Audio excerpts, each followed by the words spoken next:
I just wanted to introduce Rebecca and Carly are also here today, helping out with the live stream here. So we'll get started if that's okay Wonderful. with everybody.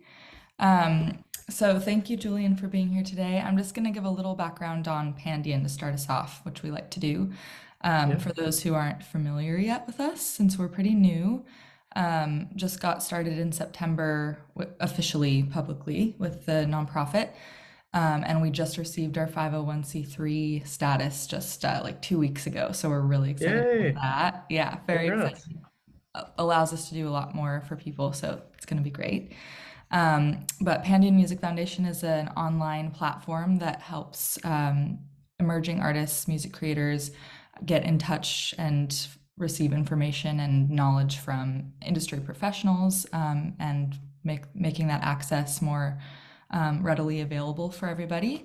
And so our resources are free for everybody, and we're really trying to break down those barriers in the music industry and rewrite the narrative and create a more constant thread of support for emerging artists and music creators. So we've got weekly workshops that we're doing, and we're going to start doing some mental health, wellness, mindfulness live streams pretty soon. That's going to Cool. be accessible for everybody. And we'll start writing grants and doing things like that down the line. So we've got a lot in the works. Sorry if you can hear my cat meowing. He really I wants thought that was my cat for a second. yeah, so we're just really excited about everything that's coming up, and these workshops have been amazing so far. Just giving more free access for people who are looking for information and might not have that resource available to them otherwise. So thank you for being here today, Julian, and helping us do that for people.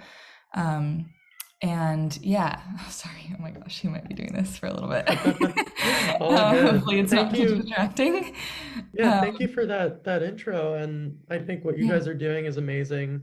And it's really cool to see this group here. And I know some of you see a lot of familiar faces, but I don't think all of you. So it's nice to connect with new people. And yeah, I think it's important work. The nonprofit aspect is really excellent because there are clearly plenty of companies that are doing or trying to do a similar thing, but making money off of it in a way that isn't always maybe um, you know, the right way to go about it. It sometimes can be, I don't know, but I just think you guys are doing a cool thing and I appreciate that. thank you. Thank you. Yeah, we're very excited to be able to do this. Yeah, hopefully everyone is able to appreciate the stuff that we can provide too. So thank you so much. And just to give a little background, I'm just going to give a little quick bio on Julian, and then you can help fill in the blanks there. But Julian began his music supervision career at Deep Cut Music under Maggie Phillips. If you've heard of her, she's a big name in the industry in sync licensing. Um, who he worked with on numerous award-winning series and films, including The Handmaid's Tale, Homecoming, Legion, and Isn't It Romantic? And at the start of 2019, Julian became the first employee at Yay Team Productions, led by Amanda Craig Thomas, where he worked as a music coordinator on a wide array of critically acclaimed TV and film projects, such as American Horror Story, Pose, Big Mouth, and movie musical The Prom. And now, as an independent music supervisor, Julian has worked on various indie films, Sundance Film Festival's 2022 trailer, Vax Live, the concert to reunite the world, Love Island, 911 Lone Star, and The Great Muslim American Road Trip. So some amazing things you've worked on. Very excited to talk about, and you're also a musician yourself, which I think is really cool because not all music supervisors are. So that's yeah, that's a cool thing too. Thank And you you. have been your whole life, is that right? That's right. Yeah. And thank you for the intro. Yes, so I kind of got into this from music, music composition and performance background. I studied classical piano as a kid. I was never, exceptional, so I kind of like had my sights set somewhat realistically towards a career that I wanted to involve music, but didn't necessarily um, think would be as a performer necessarily. So anyway, I ended up studying musical theater composition in college. That was my major, and I wrote some musicals around that time, and had some, fun excursions into that world, which I previously had not been exposed to, because I mean, my upbringing was actually really through the classical music world. My parents are both professional string players.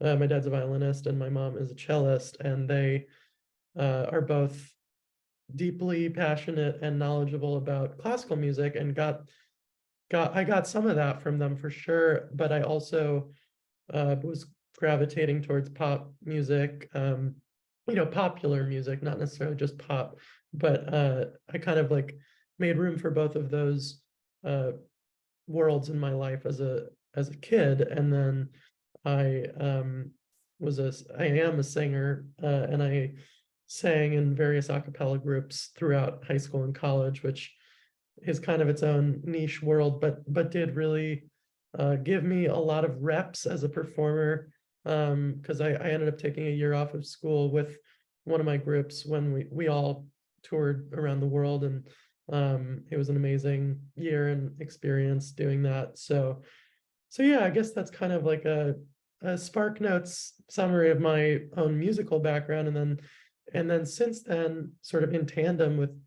music supervision, I've kept it up as sort of a hobby and a side gig here and there, doing a couple of short film scores, video game scores.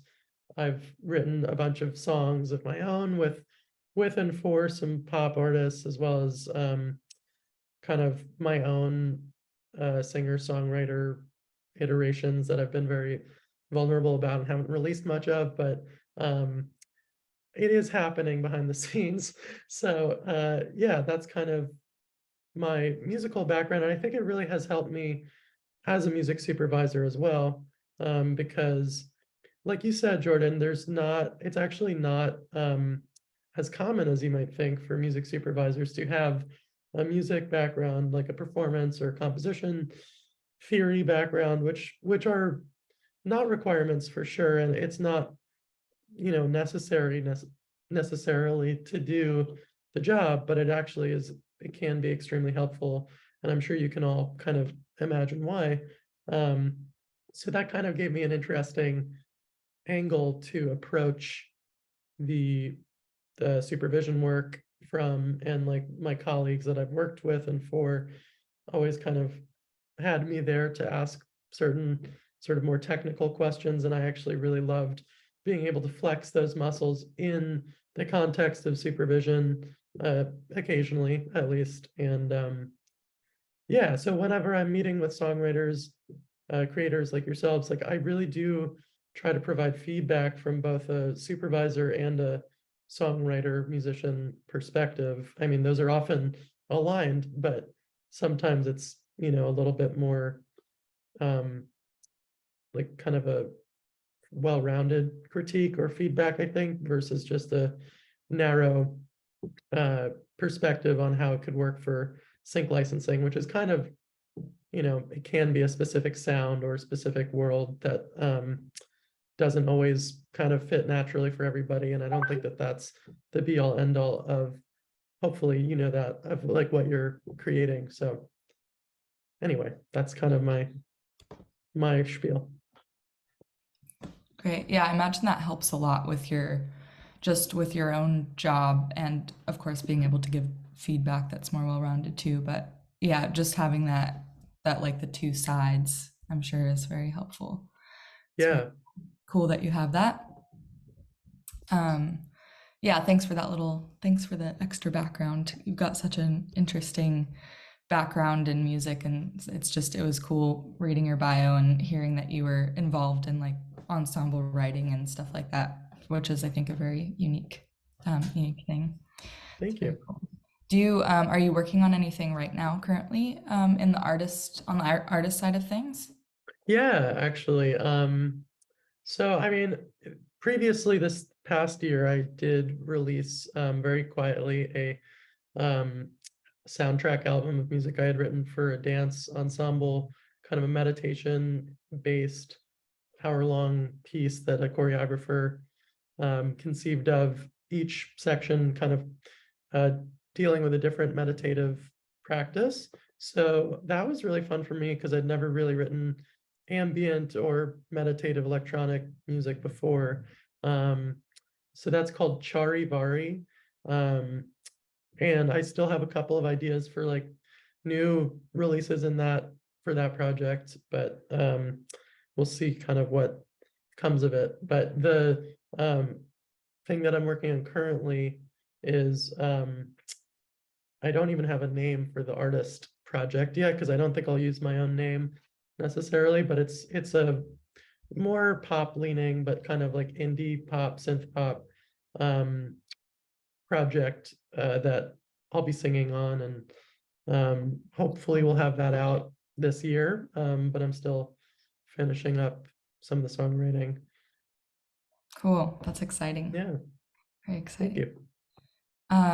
I would love to ask you a little bit about on the supervision side, how you got involved with Maggie Phillips to begin with, and how you kind of got your foot in that side of the industry. Yeah. So I guess, yeah, a lot of people know that they want to be music supervisors. I know it's like an extremely competitive environment. Like I hear from aspiring music supervisors on a daily basis.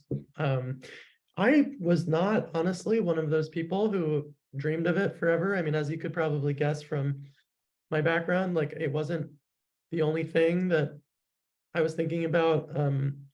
But and I frankly didn't even know much about the job before I got into it. So with Maggie, I started as an intern, and it was really a matter of being in the right place at the right time. I had just moved to LA about a month earlier, kind of on a leap of faith, like no job lined up. I had a place to stay, but it was just like I was interviewing in various places for the month, and I heard about Maggie through truly 6 degrees of separation, like a very tenuous connection, but I was able to connect with her nonetheless, and she needed an intern at the time because she had just gotten so much work, and kind of like I wouldn't be surprised if I was the only person she talked to at that time, because it was just like I need someone, anyone, and I don't believe like I could have been anyone pretty much. And so I was just lucky to be there, and I got that internship for about 2, 3 months. Um, I mean, it was really like looking back on that phase of my life, kind of just a scrappy um, situation. Like I was staying for free with some extended family on the west side of LA, didn't have a car. I was taking the bus all the way from the west side to Hollywood 5 days a week for my unpaid internship. Um, while I was creating music a little more actively then than I do now, just like really hustling. And she ended up getting, while I was an intern in those 2 or 3 months, she got the Handmaid's Tale job and a couple of other jobs actually. So it just became clear that she would need like a true employee, not just an intern, and like someone who could really contribute actively, which I was already doing to some degree, but I, really had to step up, and she hired me as her assistant. And then I got to really take on more responsibility. Um, and yeah, that's kind of how I got started. That's amazing. Yeah, I always love hearing that story of just like you kind of finding yourself in the right place, but also like that takes work too to be in the right place at the right time, I think. So it's like nice when that pays off, like meeting Yeah, people and putting yourself out there. So that's really cool. thank Yeah, you. and such cool projects to be working on right away, right off Yeah, the bat. that was a huge, like, it felt like a huge win for me. Yeah, Yeah. that's awesome. And then how long did you work for? Yeah, I worked for her for just maybe about a year and a half. Hmm. So during that time, uh, I was kind of her personal assistant as well as like the assistant to her and the whole team on the project. So I was doing a mix of, lunch runs and playlisting and, cataloging pitches and prepping quote requests and doing like all kind of getting my feet wet in all aspects of the job, which is really like important because a lot of people just think that and even I probably I think at the beginning thought it was just about listening to music, just about like, being a curator, and that's that. But there's so much more that goes into this job. And I think it's understandably pretty obtuse or pretty opaque from the outside because there's just a lot that varies from one project to the next, and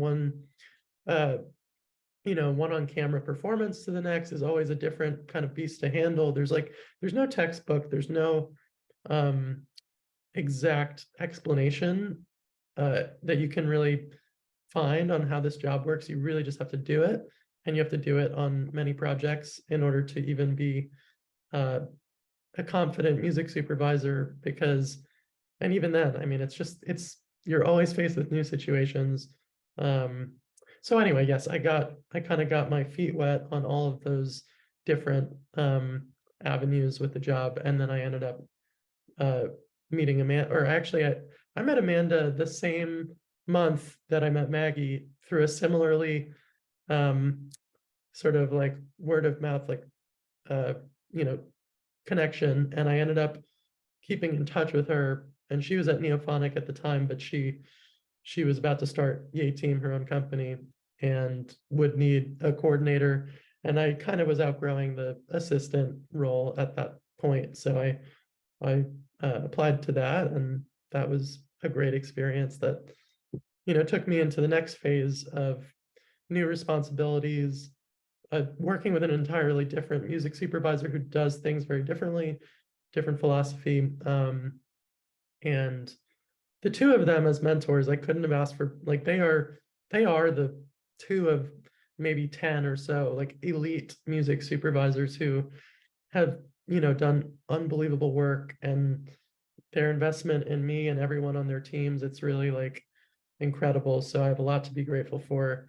And just the contrast, like I think I got a pretty cool education and sort of well-rounded mentorship that really made me feel equipped to go out on my own last year, or a year and a half ago. Because like I said, you can't feel confident fully as a music supervisor until you've dealt with just every possible situation under the sun. And then there's, of course, new situations every day still. So it kind of just, I probably worked on 50 projects across the 4 years that I was with Maggie and Amanda collectively. And that's kind of, for me at least, what it took to feel comfortable. Wow, that's great. So I know that you probably work with, all types of agencies and even artists directly. What is your go-to usually when you're in a pinch and you're looking for music? What's your first kind of plan of action?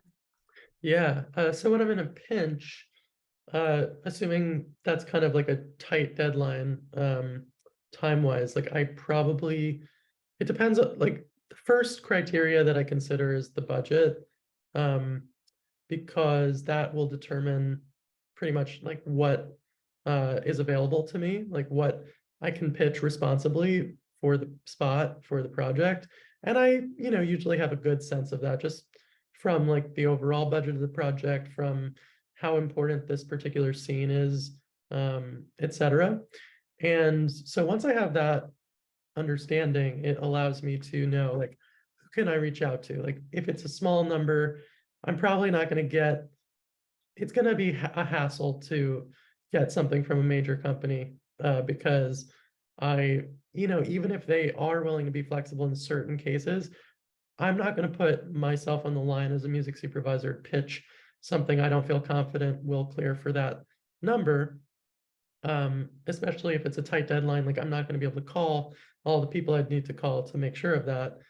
So yeah, I usually would end up in a pinch turning to very trusted partners like indie publishers, small independent sync licensing companies, even sometimes individuals, like songwriters, artists whom I know very and I can trust. And it's not a given, by the way. That trust has to be developed, and and it's just about reps and knowing that you know what you're doing. And basically that's kind of the circle that I would probably be reaching out to, because there's always some flexibility, right? This is not like going into a store and buying a bunch of bananas. Like you can't, there's always some flexibility on the price, on the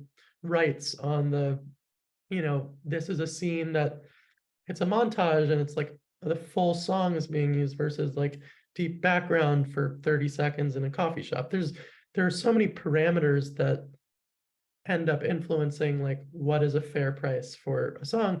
So I like that, and I like how the negotiation is built in, because of those factors. So yeah, I guess in a pinch though, I'm like usually pretty playing it pretty safe, because I mean, you guys probably realize though that like at every time that I'm pitching to the production, I am responsible for whatever happens from there. So it's kind of important that I feel comfortable and confident in what I'm pitching. Nonetheless, I've been here many times where something I've pitched ends up, not being one stop when someone told me it was, or much more expensive than they let on, or, there's all kinds of things that have, frankly, led to me kind of not going back to some of those people, or reconsidering sort of when to go to those people. It's kind of you can get burned pretty easily, and the only way that and you're the only one kind of to answer to at the end of the day for the show. So yeah, being in a pinch, it's really about trust and about budgets and about making sure you can get it done fast. Yes, I can imagine. I mean, the pressure, of where you have to hold on to, you have to appease so many people, the producer, the director, the editors, the licensing aspect has to be, it's your name behind it. So I can see how you want to go to a trusted source. As far as trusted sources, like if you were to go, is your favorite thing going to some of these indie agencies that you have an established relationship with usually? Yeah, I'd say so. Yeah, the established relationship really makes a difference. And as much as I encourage people to retain their own rights and to be actively pitching themselves, like I can't really underscore the value of signing with an agency who is established in the community. Like I can't underscore that enough, because it's really helpful.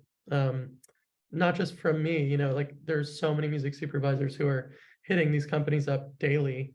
And I'm sure that it's great to connect with music supervisors as an individual. Sometimes it's better because you can develop a personal relationship that ends up, uh, kind of like enduring or becoming more special than if you were one of 5 artists that the company pitched to me and I didn't really think of you as a face to a name yet. But the truth of the matter is those companies are experienced professionals in the field of pitching music to music supervisors.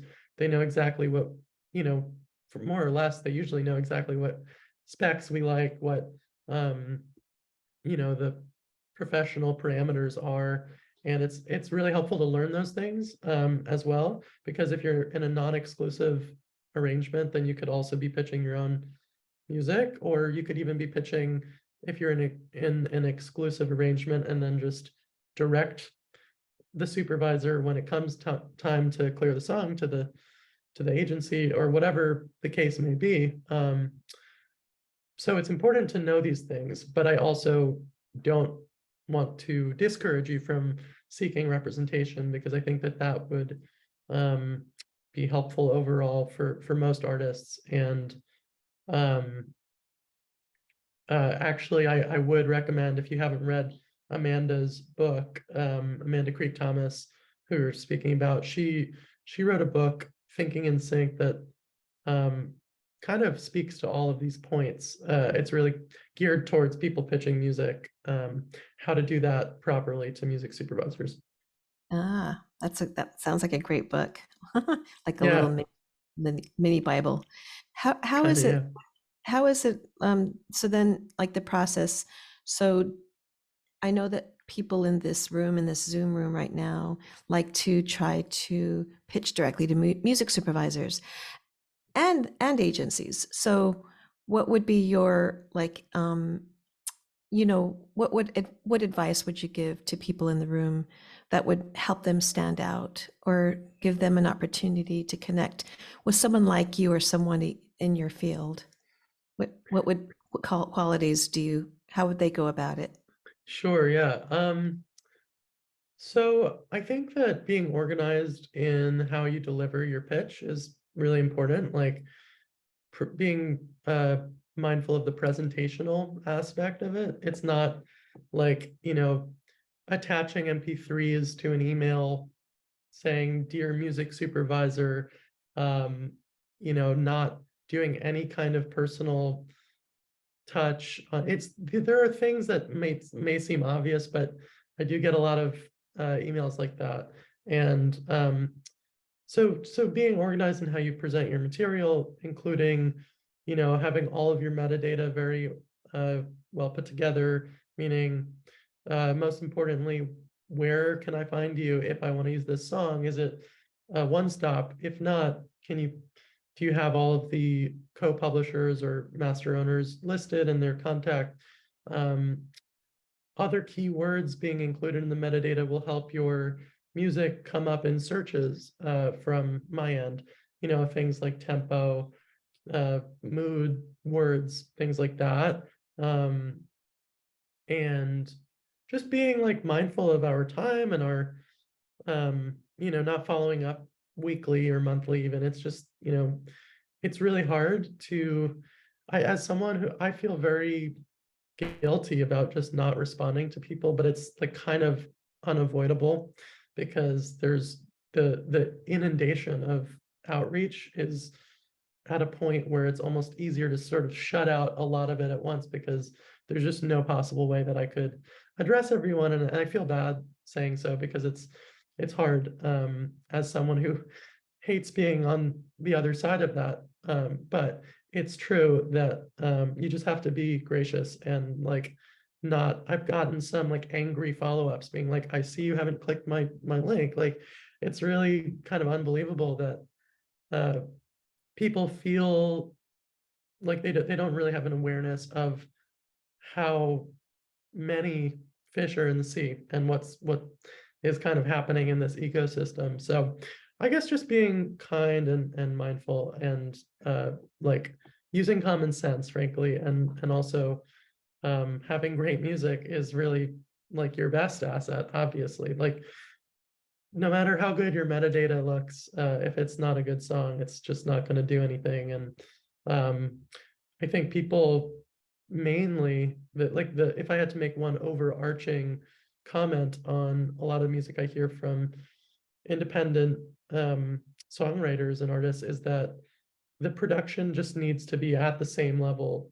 as what we're hearing on the radio, because our ears are so used to that, and it's just hard to compete if your production sounds like demos, or if it's just not quite on par, even though obviously you're not.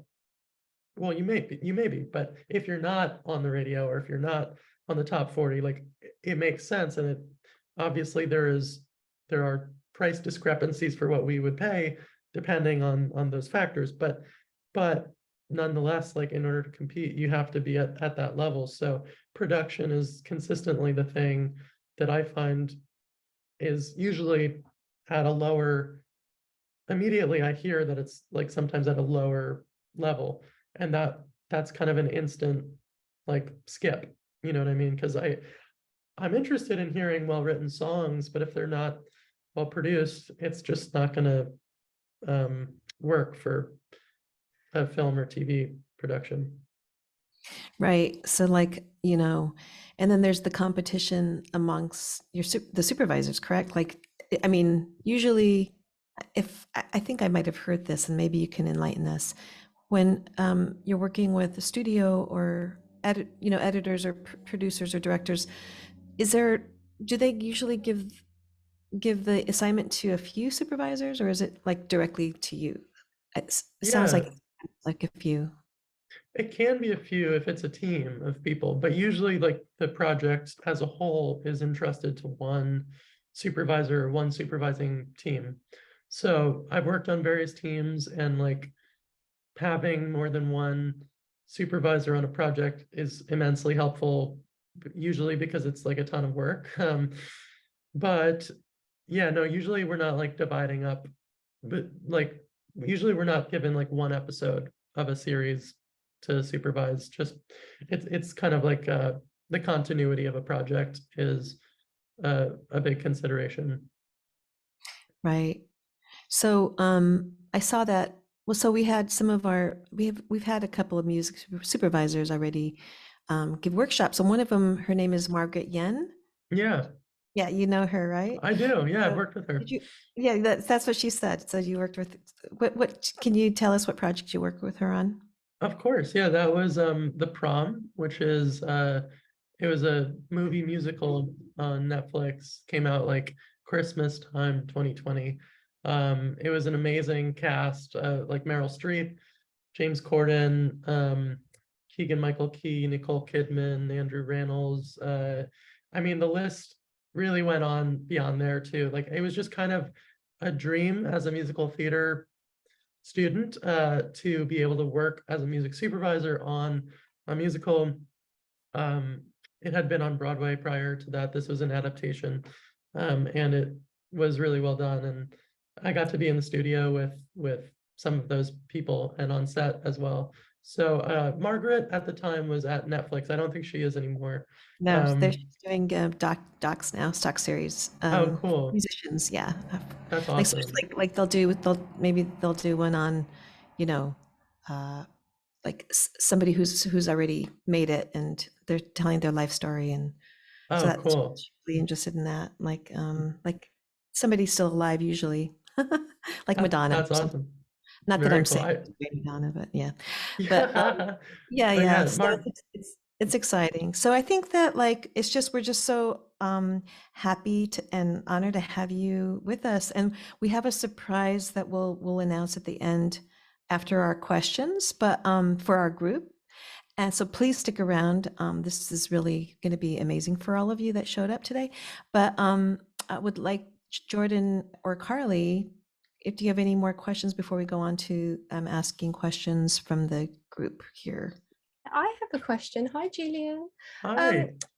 Hi. So I sort of like music was my first love, but then had family and moved into finance just to kind of pay rent and returned back to it actually to sing actually 2 years ago and met lots of these wonderful people. And so I am not in an independent band and I write songs and I do lots of different genres and collaborate with lots of different people. And I keep hearing in like various Zoom workshops like these or conferences that, the word authenticity keeps coming in and, Uh-huh. a social media presence. And I'm really worried that because I'm not in a band, does that put me at a disadvantage for getting placements? Yeah, that's interesting. I guess in this context, authenticity referring to whether, you're kind of consistently active on social media, releasing music as an artist, versus just sort of producing music and then pitching it for sync, but not releasing Yeah. it, not, yeah. You know, some music supervisors I know don't care about that at all. And in many situations, even those who do care, it doesn't matter. There are some situations, and I will include myself in this, group of supervisors who in some situations it does matter because, you know, if it's a featured spot and there's, you know, just like, even if it's limited budget, but it's clearly a good opportunity to break, quote unquote, break an artist or something like that. It is great to do that. Like, it feels great for everyone involved. Not to say the same impact wouldn't be felt on a songwriter who isn't releasing. I mean, most likely, I would imagine that songwriter would then release the song in tandem with the air date. But the fact is, I think, like, this is something I've seen the network push back on here and there as well, where they want an artist in these kinds of moments, that, or the studio as well, who has some kind of emerging presence on the scene. Like, it adds a certain level of, like, sort of allure or sexiness to the project that I think, you know, when there are a lot of heads in the room, someone is gonna raise their hand about that. So I think, like, we get ahead of that sometimes by just kind of considering it in the first place. Not necessarily because it's like our own personal value, but it's something that will come up probably on certain projects and in certain moments. But that said, I've placed so much music that is either like from libraries and never released, or independent artists never been released. Or if it has been released, it's like kind of sitting quietly and not, you know, there's no social media activity going on. So, you know, it kind of just depends. But I know some people, like, will just, they don't care at all. So I don't think it Okay. necessarily inhibits you. And I know it takes a whole separate sort of world of effort and personality to kind of be releasing music and posting actively, and, like, that's a whole separate pursuit. And so it's not for everyone. Personally, I can relate to that, but it's also, that's why I think it is of some value, you know. Okay, great. Thank you. Sure. We can actually open the chat up now, or the Q&A if people would like to do that. If everyone has questions, then you can either pop them in the chat, or we can start bringing you on to ask the question. I'm going to just run through the questions that were already asked really quick. So Kimberly asked a question up here. She's asking, are you seeing a change or impact in sync opportunities as a result of artists selling their music catalogs to big companies? She says that she saw that Justin Bieber just sold his catalog. Yeah, I saw that too. So the question is, am I seeing a change in seeing a change in sync opportunities as a result of that? sync opportunities? I don't think that particular activity at the sort of highest level in, you know, among big names is necessarily changing all that much on a smaller scale.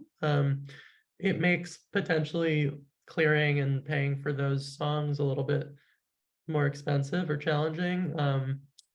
Or it just means we're going to different people. Sometimes, like, for instance, for Bob Dylan, his catalog sold, I think, last year to Universal Publishing.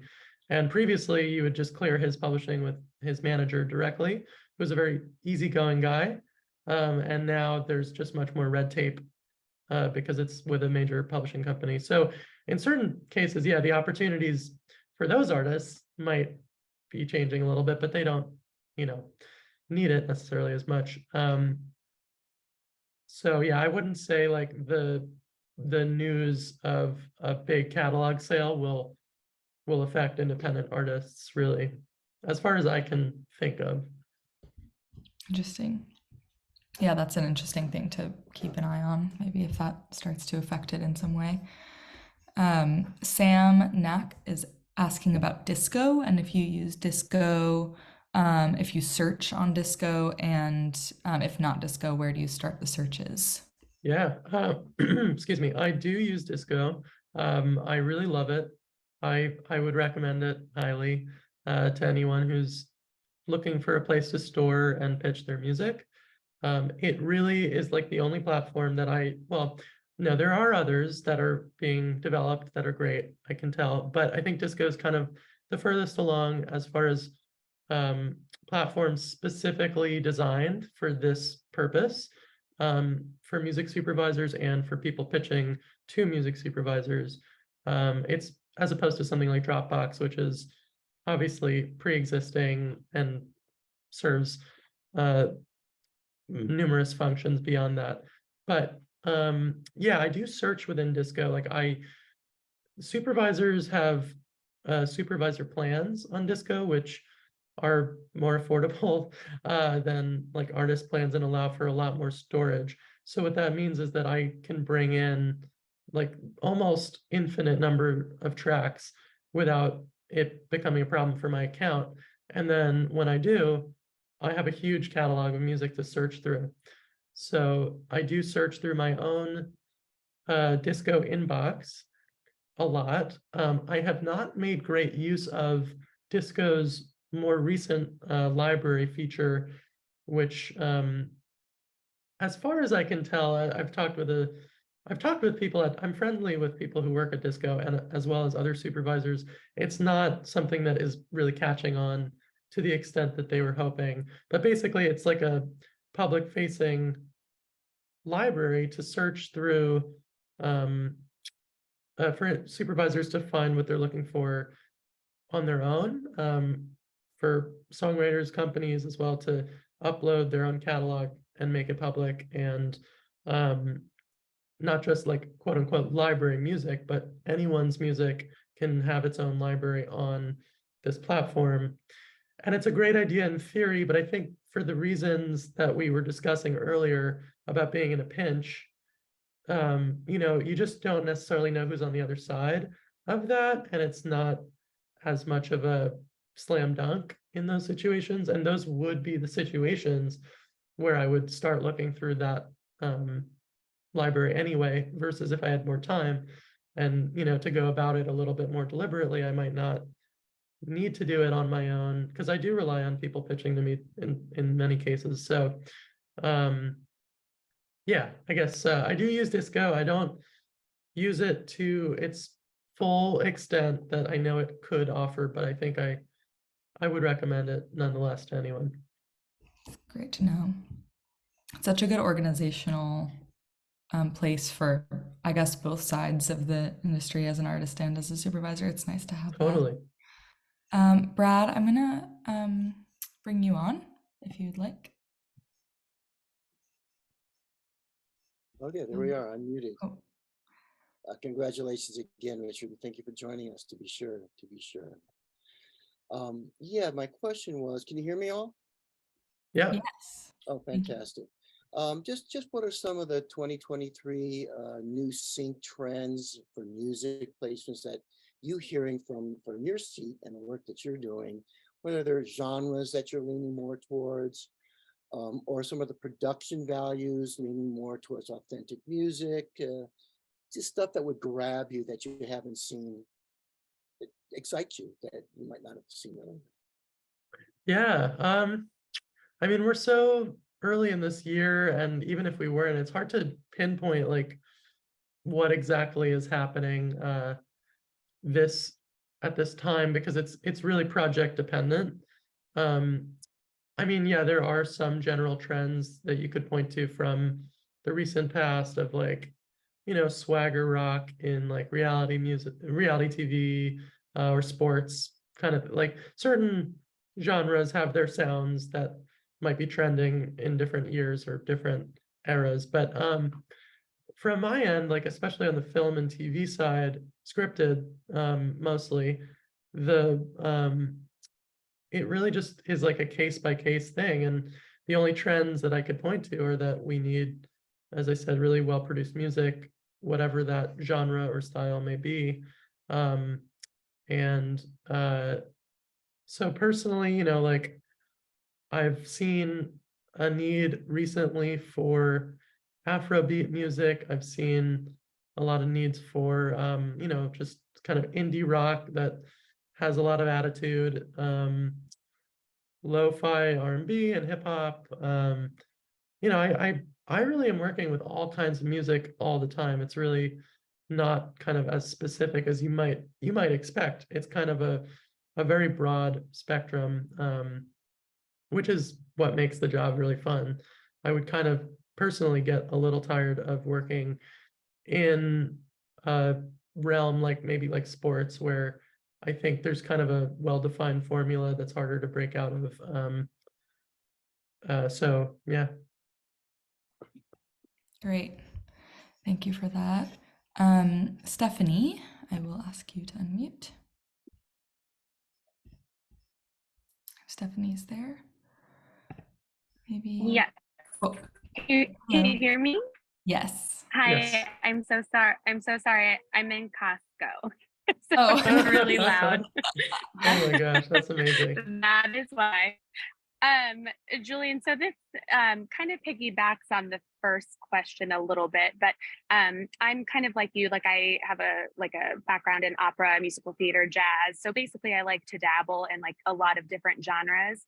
And I'm wondering if you, as a music supervisor, like if you saw that I had a Spotify for Artists page and there were 3 different genres on that one Spotify page, would that deter you? Like, would you be confused by that? Like, because it sounds like for your own artist projects, you're doing a new Spotify for Artists page for each different style. Is that accurate? Yeah, that is accurate. And I think that's a really good question.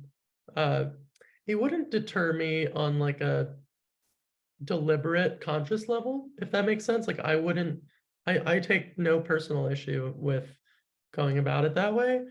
I could see it being a disservice to your own music if you do have all this variety, and I'm looking for something specific and you have stuff in that world, but I accidentally click a track that's something else and I'm moving fast, so then I just move on because I'm like, my assumption is the opposite, that you probably within reason are releasing music in one general style.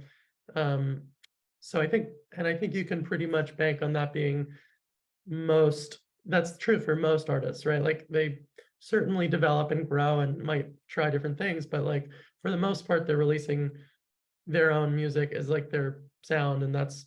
And for those like us who write in multiple styles, like I do think it might be beneficial to separate it, because that way you can still be associated obviously with all these different styles, and this is what you're releasing, but it's under a different name, and it makes it easier to compartmentalize. So if I were to stumble upon one of those projects and it was the right style, I might go deeper into your catalog than if I accidentally just didn't find if I heard your opera recording, but I was looking for your jazz recording. It's just kind of it would be a matter of luck almost. That was a great question. Thank you, Stephanie and Brad, for coming on. If anyone else would like to come on and ask a question, you're welcome to. It looks like, I think Richard had a little follow-up question about disco that I didn't see, and was saying if you would you possibly even have time to do those disco searches rather than relying on trusted sources, I guess, which is a good point to make. Would I have time to do the library searches? The library searches, on disco. Yeah, How I much think time do you have to do those kinds of searches in general?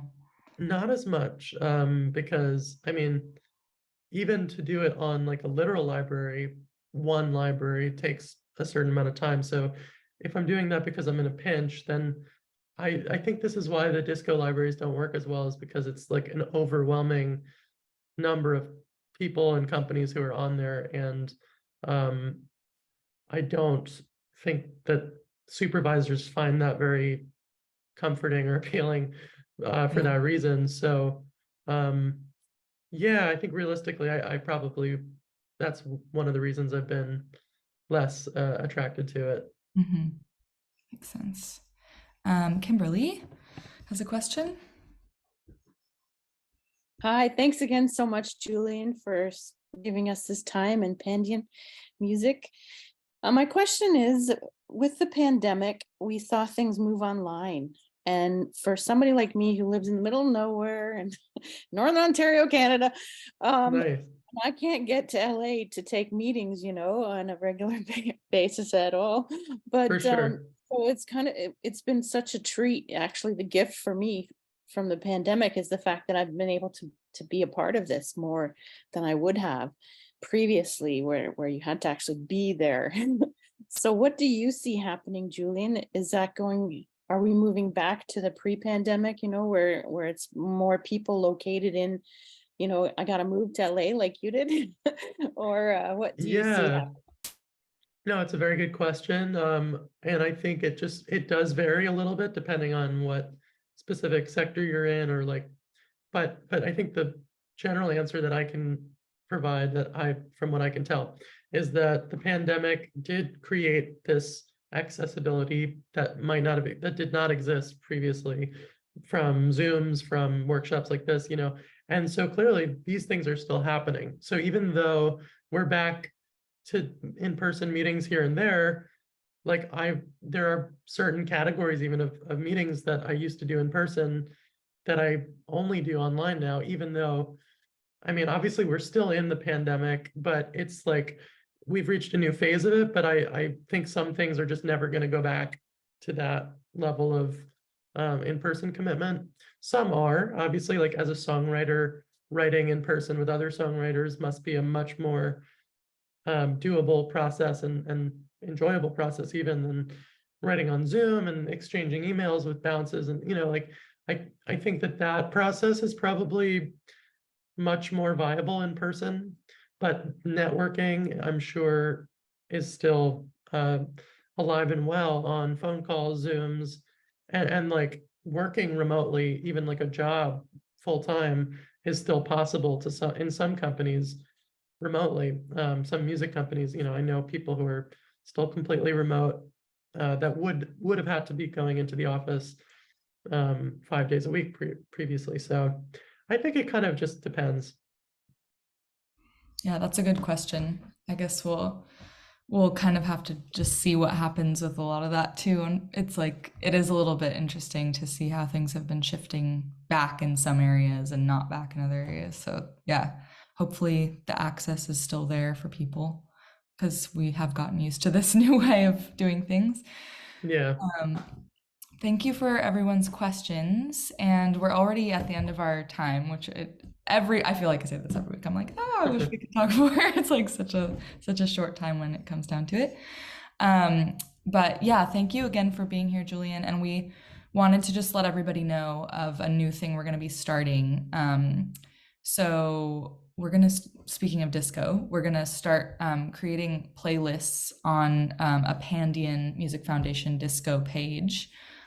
So if you come to these live supervisor sessions, so we have every month there's one session at the end of the month, one workshop where we have on a supervisor, an agent, somebody who's more directly involved with the sync licensing side of things.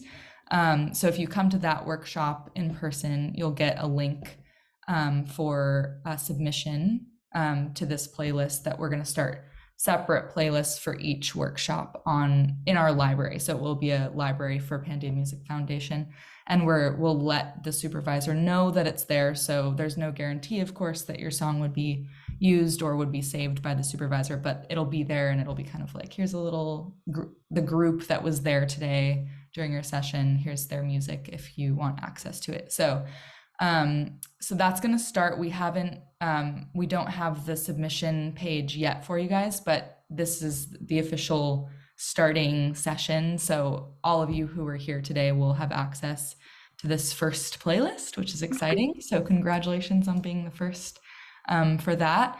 And so I have all of your names saved, so I'll send emails out once we get that ready, and then you can submit one song. So it'll just be one song per workshop for each supervisor workshop each month. So that's going to be great and fun. And Julian will let you know when we have that up and ready. Thank you. you want to access that. Yeah. Yeah, so that's our little thing for the end. And yeah, if anyone else, Carls and Rebecca, if you'd like to say one last thing before we go, but I think this is the end of the call. Yeah, but Thank you, Julian. Yeah. Amazing. Maybe, can you hear me now?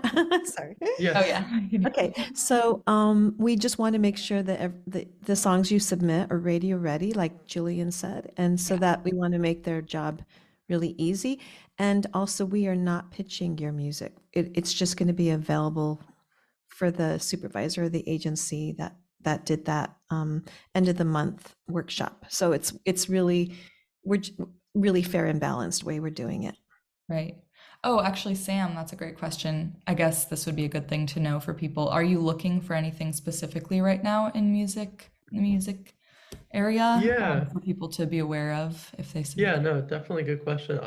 At the moment, there's a indie film called A View of the World from Fifth Avenue I'm working on that I anticipate we'll have to make some swaps. It's not urgent. It's not like, if you even wanted to write something specifically, you could. There are a few songs. One is Bad Decisions by The Strokes, for reasons that have to do with the lyrics, like two characters making poor choices together in a montage, but that energy from the song musically is also great.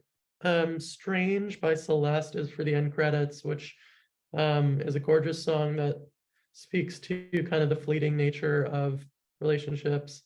And so that's something lyrically and sort of sonically, but it's less specific sonically because it's just for the credits, but that's kind of the right idea. There's Paul Williams' Simple Man, which is a Graham Nash song he covered, something kind of just like simple 70s sounding singer-songwriter, probably male vocals preferred on that. Whereas the Strange song, I have a feeling the whatever might replace that would be female. And then there's also sorry, I'm trying to remember there's 4 that I feel like will come out. Let me actually just pull something up real quick if I can find it. Yeah, okay. Back to Manhattan by Nora Jones, which is great. But yeah, basically plays in the background of a scene when characters are, you guessed it, driving back to Manhattan. So New York imagery is kind of a plus. It doesn't need to be that on the nose, but that sort of low key jazz mellow style is great. So these are 4 possible swaps that I might have to make on that movie because of budget. So yeah, if you have ideas for that, I know that went by pretty fast probably, but the meeting is recorded, so hopefully you can check back in if you missed something. Great. Thank you so much. That's awesome. Thank you so much, Julian. We'll Those have are the recording up by the end of the week. So if you guys want to review or use that as a resource, that's for you there.